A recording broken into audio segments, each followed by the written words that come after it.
साबूदाने की खीर जो हमारे यहाँ सभी व्रत त्योहार या उपवास में हम इसे बनाते हैं और यह नवरात्र में तो इसकी खीर हम विशेष रूप से बनाते हैं। मैं एक ट्रिक बतलाऊंगी जिसमें ये ना फटेगी, ना ही ये तले से चिपकेगी और ना ही ये खीर अधिक चिपचिपी बनती है। तो और ये खाने में भी बहुत स्वादिष्ट लगती है। तो चलिए इस खीर को हम बनाते हैं। यहाँ मैं खीर को बनाने के लिए ये साबूदाने हमें लेना है जो लगभग 60 से 70 ग्राम है और ये छोटी कटोरी से क्वार्टर कटोरी है। और इसमें डालने के लिए हमने कुछ मेवे लिए हैं जिसमें बादाम, काजू, किशमिश और इलायची है। ऐसे आप इस मेवे की मात्रा को अपने अनुसार इसे बढ़ा घटा सकती हैं और अपने पसंद के मावे भी डाल सकती हैं। तो यहाँ ये चीनी चाहिए इसमें डालने के लिए। और यहाँ मैंने फुल फैट क्रीम वाली 1 लीटर दूध ली हूँ।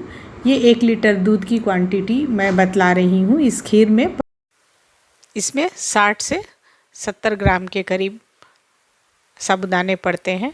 तो यहाँ हम अब एक मोटे तले की कढ़ाई लेंगे। कढ़ाई जब हमारी गर्म हो जाएगी तो उसमें आप 1 टेबल स्पून घी डालें और जब घी मेल्ट होकर हल्की गर्म हो जाती है तो आप ये सारे साबूदाने को इसमें डाल दें। अभी फ्लेम को स्लो रखें और इसे लगातार चलाते हुए हमें 3 से 4 सेकंड तक इसे रखना है, ज़्यादा नहीं। उसके बाद हमें फ्लेम को थोड़ा मीडियम कर देना है, बहुत ज़्यादा हाई नहीं करना है। इससे क्या होता है कि आप देखेंगे कि थोड़ी देर के बाद आपके साबूदाने खिले खिले और इनके दाने बड़े बड़े हो चुके हैं। तो इसे हमें लाइट गोल्डन तक इसे भूनना है। तो यहाँ हमारे सारे साबूदाने के दाने भी बड़े हो चुके हैं और काफ़ी हल्की और खिली खिली हो जाएंगी। अब ये हमें यहाँ पर सबसे पहले इसे इस तरह से आप कर देंगी तो इनकी एक्स्ट्रा घी बाहर आ जाएगी।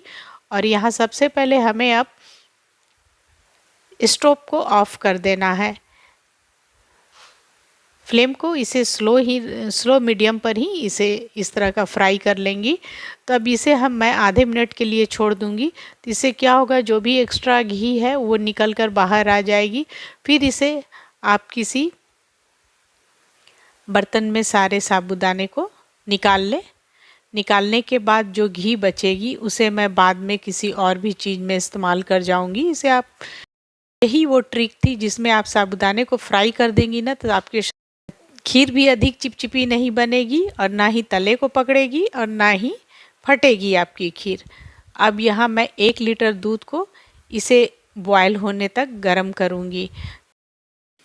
तो यहाँ मैं जब भी दूध गर्म करती हूँ तो उसमें चम्मच को उसी में डालकर मैं रख देती हूँ। उससे क्या होता है कि दूध बाहर उफन कर नहीं गिरती है। तो यहाँ और बीच बीच में हमें दूध को चलाते भी रहना है। तो जब तक हमारी दूध गर्म हो रही है तो मैं यहाँ पर ड्राई फ्रूट्स को कट कर लूँगी। यहाँ आप अपने मनपसंद शेप में ड्राई फ्रूट्स को कट कर लेंगी। तो यहाँ मैंने बादाम और काजू को कट कर ली हूँ और जो हमारी 4 से 5 इलायची है इसे हम खलबट्टे में दरदरा कूट लेंगे।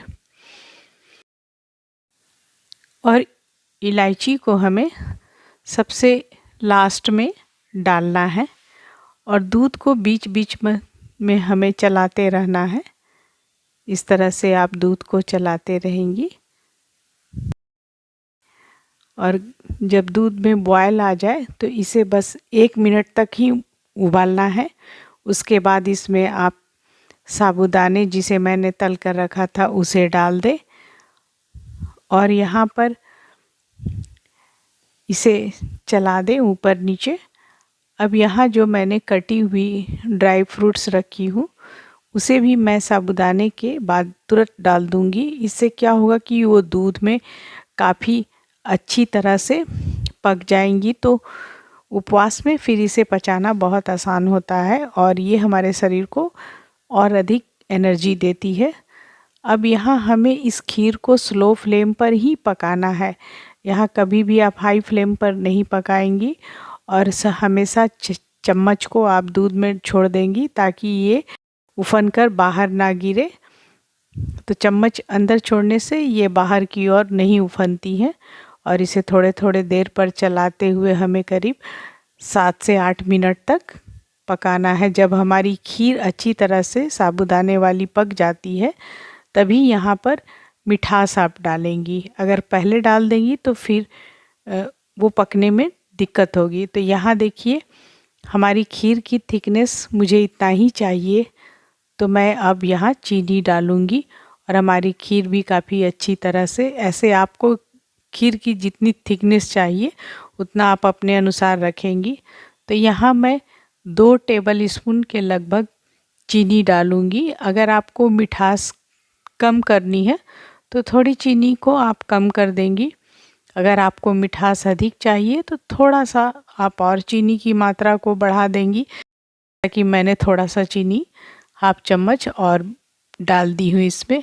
अब हमारी खीर बिल्कुल रेडी हो गई है। जब आपकी खीर रेडी हो जाती है तभी आप चीनी को डालेंगी।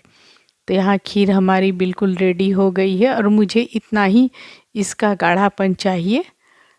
और अब हमें जो मैंने इलायची रखा था उसे मैं डाल दूँगी और उसे आप मिक्स कर दें इलायची को। और सबसे पहले तो स्विच स्टोव को ऑफ़ कर दें और इस तरह से इलायची को हमें मिक्स कर देनी है। और हमारी यहाँ खीर बनकर रेडी हो गई साबूदाने वाली। अब आपको ठंडा या गर्म जैसा भी खाना है आप अपने इच्छा के अनुसार इसे खाएं। तो यहाँ देखिए हमारी खीर कितनी अच्छी तैयार हो चुकी है। ना यह सटी है, ना यह फटी है और ना ही ये अधिक चिपचिपी है। तो इस नवरात्र में आप इस साबूदाने की खीर को बनाएं। ये बिल्कुल आप विश्वास कीजिए बहुत ही स्वादिष्ट लगती है। और इसके ऊपर से मैंने पिस्ता और बादाम से गार्निश कर दूंगी ताकि ये देखने में और भी खूबसूरत लगे और इसे और भी खाने का इच्छा करे। तो ऊपर से मैंने कुछ गुलाब के पेटल्स को डाल दी हूँ जो देखने में काफ़ी खूबसूरत लगती है। और आप विश्वास कीजिए आप इसको ज़रूर बनाइए। इस ट्रिक से आपके साबूदाना की खीर बहुत ही अच्छी बनेगी। आप एक बार बनाएंगी तो आपको ये खीर बार बार बनाने का मन करेगा। और आपको हमारी रेसिपी कैसी लगी आप हमें कमेंट्स बॉक्स में ज़रूर बताएं।